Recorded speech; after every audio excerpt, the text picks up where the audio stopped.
каждой крыши, с верхних этажей окружающих вокзал зданий был открыт шквальный огонь. С каких зданий стреляли вообще? Откуда? Вот где вокзал у нас?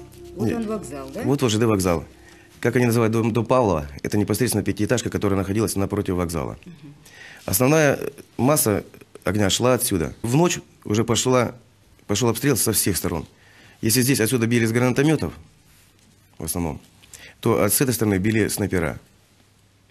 А с той стороны что было? Железнодорожные пути? С этой стороны, да, железнодорожные пути идут. Расстояние большое, и они близко не подходили, и били в основном снайпера, ну или с минометов. Раненые непосредственно находились, вот видите, вот здание вокзала, ЖД вокзала.